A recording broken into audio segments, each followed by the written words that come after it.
దయచేసి ప్రతి ఒక్కరు కూడా మీ స్థానంలో కూర్చోవాలి. పీఠికాపురం సంక్రాంతి మహోత్సవ వేడుకలు 2026వ సంవత్సరం. ముందుగా గౌరవ చైర్మన్ గారు DCCB కాకినాడ గౌరవనీయులు శ్రీ తుమ్మల రామస్వామి గారిని ఈనాటి కార్యక్రమాన్ని ఉద్దేశించి మన అందరితో మాట్లాడవలసిందిగా కోరుతూ సాధారణంగా మీ అందరి కరతాళ ధ్వనుల మధ్య వారికి ఆహ్వానాన్ని తెలియజేస్తున్నాం.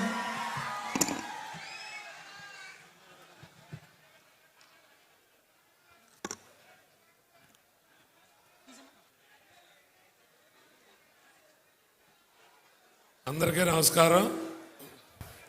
ముందుగా ఈనాటి పీఠికాపుర సంక్రాంతి మహోత్సవాలకు ఇచ్చేసినటువంటి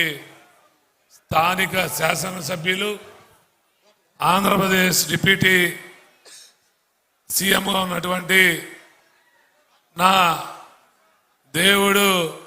పవన్ కళ్యాణ్ గారికి పాదాభివందనాలు తెలియజేసుకుంటూ, ఈరోజు ఇన్ఛార్జ్ మంత్రిగా ఉన్నటువంటి నారాయణ గారికి, పెద్దలు గౌరవనీయులు రాష్ట్ర సివిల్ సప్లైస్ శాఖ మంత్రులు నాదెండ్ల మనోహర్ గారికి, పెద్దలు గౌరవనీయులు మంత్రివర్యులు కందుల దుర్గేష్ గారికి, వేదిక మీద ఉన్నటువంటి ఎమ్మెల్యేలకు, ఎమ్మెల్సీలకు, చైర్మన్లకు, వేదిక మీద ఉన్నటువంటి అధికారులందరికీ కూడా పేరు పేరున ధన్యవాదాలు, నమస్కారాలు తెలియజేసుకుంటూ, ఎంత పెద్ద ఎత్తున ఇక్కడికి విచ్చేసినటువంటి పిఠాపురం నియోజకవర్గ ప్రజా దేవుళ్ళందరికీ కూడా పేరు పేరున జనసేన పార్టీ తరఫున, కూటమి ప్రభుత్వం తరఫున మీ అందరికీ కూడా హృదయపూర్వక నమస్కారాలు తెలియజేసుకుంటూ, మరి ఏదైతే పవన్ కళ్యాణ్ గారు ఉన్నారో భావి తరాల కోసం, వచ్చే పౌరుల కోసం, యువత కోసం మన యొక్క సంస్కృతి సాంప్రదాయాలు, మన యొక్క ఆచారాలు, వ్యవహారాలు, మన యొక్క దేవతలు, నైవేద్యాలు ఇవన్నీ రాబోయే తరాలకు తెలిసే విధంగా పిఠాపురం నియోజకవర్గంలో, మన కాకినాడ జిల్లాలో ఎప్పుడు కనీవిని రీతిలో 3 రోజుల పాటు ఎంత పెద్ద సంబరాలు జరుపుతూ ఉంటే పిఠాపురం నియోజకవర్గం యావత్తు కూడా పొల్లకిల్లిపోతుంది అనేటువంటిది పవన్ కళ్యాణ్ గారికి ఈ వేదిక ద్వారా తెలియజేసుకుంటూ, పిఠాపురం నియోజకవర్గ ప్రజల కోరిక, వారి మనసులో మాట, ఈ పిఠాపురం నియోజకవర్గ శాశ్వత శాసన సభ్యుడిగా పవన్ కళ్యాణ్ గారు ఉండాలని పిఠాపురం నియోజకవర్గ ప్రజలు అందరూ కూడా పెద్ద ఎత్తున కోరుకుంటా ఉన్నారు. పిఠాపురం నియోజకవర్గ శాసనసభ్యుడిగా పవన్ కళ్యాణ్ గారు ప్రాతినిధ్యం వహించిన దగ్గర నుంచి కూడా పిఠాపురం నియోజకవర్గ దశ దిశ మారిపోయిందనేటువంటిది ప్రపంచ వ్యాప్తంగా ఈరోజు చెప్తా ఉన్నారు. మొన్నటి దాకా పిఠాపురం అమెరికా వెళ్ళి అడిగినా పిఠాపురం అంటే గౌరవం ఏర్పడిందంటే దానికి ముఖ్య కారణం పవన్ కళ్యాణ్ గారు ఇక్కడ శాసనసభ్యుడిగా ఎన్నికవడం అనేటువంటిది పిఠాపురం నియోజకవర్గ ప్రజలు తెలుసుకోవాల్సినటువంటి అవసరం ఉంది. ఇంతమంది పెద్దలు ఉండగా నేను ఎక్కువ మాట్లాడటం మంచిది కాదు కాబట్టి మరొక్కసారి పిఠాపురం నియోజకవర్గం, కాకినాడ జిల్లా ప్రజలందరికీ కూడా పేరు పేరిన సంక్రాంతి శుభాకాంక్షలు తెలియజేసుకుంటూ, 3 రోజుల కోసం మనందరి కోసం వివిధ కళాఖండాలు ఇక్కడ ఏర్పాటు చేసి భావి తరాలకి మన సంస్కృతి సాంప్రదాయాలు తెలిసే విధంగా ఏర్పాటు చేసినందుకు పిఠాపురం నియోజకవర్గ ప్రజలు అందరూ పెద్ద ఎత్తున వచ్చి వీక్షించాలని మనస్ఫూర్తిగా కోరుకుంటూ తెలియజేసుకుంటూ నమస్కారాలు. ధన్యవాదములు సార్. వారికి మీ అందరి కరతాళ ధ్వనుల మధ్య సంక్రాంతి శుభాకాంక్షలు తెలియజేద్దాం. Thank you sir, thank you very much. ప్రతి ఒక్కరి యొక్క చూపు ఆంధ్రప్రదేశ్ రాష్ట్ర పర్యాటక రంగం వైపు, కల్చర్ డిపార్ట్మెంట్ వైపు, అదేవిధంగా సినిమాటోగ్రఫీ వైపు చూసే విధంగా అహర్నిశలు కూడా కృషి చేస్తున్నటువంటి గౌరవ మంత్రివర్యులు పర్యాటక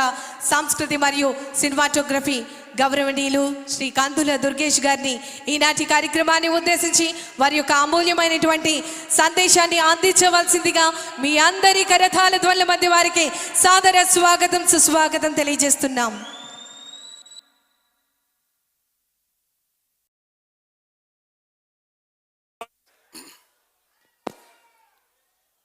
ప్రపంచ రాజకీయ చరిత్రలోనే పోటీ చేసినటువంటి 21 సీట్లలో 100% స్ట్రైకింగ్ రేట్ తోటి 21 మంది శాసనసభ్యుల్ని నెగ్గించుకుని 2 పార్లమెంటు స్థానాలకు పోటీ చేస్తే 2 పార్లమెంటు స్థానాలని నెగ్గించుకుని మనందరికీ కూడా మార్గదర్శకంగా ఇవాళ ప్రపంచంలోనే 100% స్ట్రైకింగ్ రేట్ తోటి అధికారంలో భాగస్వామి అవ్వడానికి ప్రధాన కారకులైనటువంటి శ్రీ కొణిదెల పవన్ కళ్యాణ్ గారికి మనందరి తరఫున కూడా ప్రత్యేకమైనటువంటి ధన్యవాదాలు తెలియజేస్తా ఉన్నాను. అంతేకాదు ఒక దుర్మార్గమైనటువంటి పరిపాలనని ఈ రాష్ట్రం నుంచి తరిమి కొట్టడానికి దాని స్థానంలో ప్రజాస్వామ్యయుతమైనటువంటి పరిపాలన తీసుకురావడానికి కూటమి ఏర్పడడం అనేది చాలా అవసరం అనేటువంటి మాట మనందరం అనుకున్నాం. అటువంటి కూటమి ఏర్పడడానికి కానీ దానికోసం త్యాగాలు చేసి కానీ కూటమిని నిలబెట్టి ఇవాళ ఆంధ్రప్రదేశ్ రాష్ట్రంలో డబుల్ ఇంజిన్ సర్కార్ ద్వారా ఈ రాష్ట్రం అభివృద్ధి చెందుతుందంటే దానికి పవన్ కళ్యాణ్ గారు చేసినటువంటి త్యాగమే కారణం అనేటువంటి మాటను కూడా ఈ సందర్భంగా మనవి చేస్తున్నాను. అటువంటి నేపథ్యంలో ఇవాళ మనం ఆయన ఉప ముఖ్యమంత్రిగా అదేవిధంగా పరిపాలనా దక్షుడైనటువంటి చంద్రబాబు నాయుడు గారి ముఖ్యమంత్రిగా ఈ రాష్ట్రం పైనుంచి నరేంద్ర మోడీ గారి యొక్క సహకారంతో అన్ని రంగాల్లోనూ కూడా ముందుకు వెళుతున్నటువంటి సందర్భాన్ని కూడా మనం చూస్తూ ఉన్నాం. ముఖ్యంగా ఇవాళ మీరు చూస్తే పంచాయతీరాజ్ శాఖ ఈ రాష్ట్రంలో పవన్ కళ్యాణ్ గారు అధికారం చేపట్టిన తర్వాత పంచాయతీరాజ్ శాఖ మార్చునిగా ఆయన చేసినటువంటి విప్లవాత్మకమైనటువంటి మార్పులు ఏవైతే ఉన్నాయో అవి ఈ రాష్ట్రాన్ని మొత్తం దేశంలోనే తలమానికంగా నిలబెట్టాయనేటువంటి మాటను కూడా ఈ సందర్భంగా నేను మనవి చేస్తున్నాను. ఒకే ఒక్క రోజున రాష్ట్రం యావత్తు గ్రామ సభలు నిర్వహించి పల్లె పండుగ ద్వారా ఈ రాష్ట్రంలో గడిచిన సంవత్సరాల కాలంలో అనేక అభివృద్ధి కార్యక్రమాలు ఇవాళ మనం చూస్తే ఏ గ్రామంలోకి వెళ్ళినప్పటికీ కూడా గ్రామీణ లింకు రోడ్లన్నీ కూడా అద్భుతంగా నిర్మించుకోగలిగాం. ఇక్కడ చాలా మంది వేదిక మీద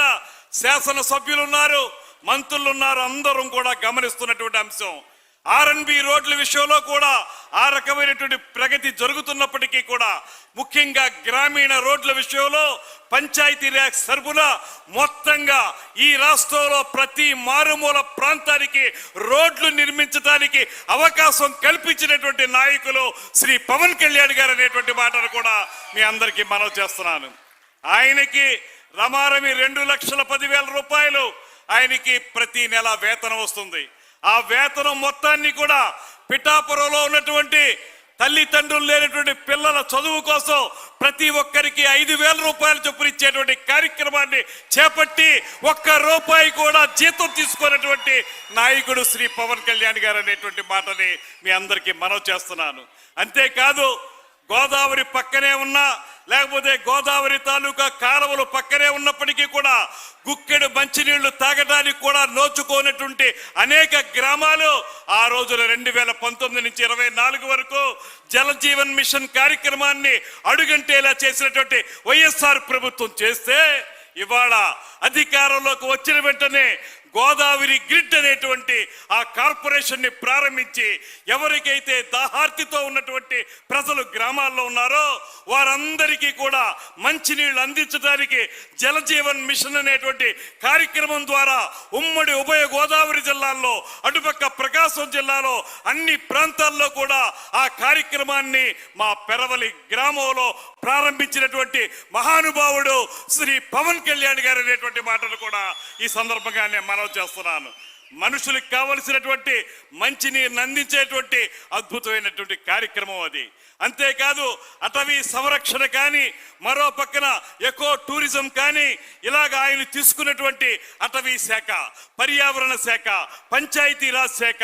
ఆర్డబ్ల్యూ శాఖ తీసుకున్నటువంటి శాఖలన్నిటిలో కూడా ఒక్క నెల రోజుల్లోనే మొత్తం అవగాహన చేసుకుని అధ్యయనం చేసి వాటన్నిటినీ కూడా అద్భుతంగా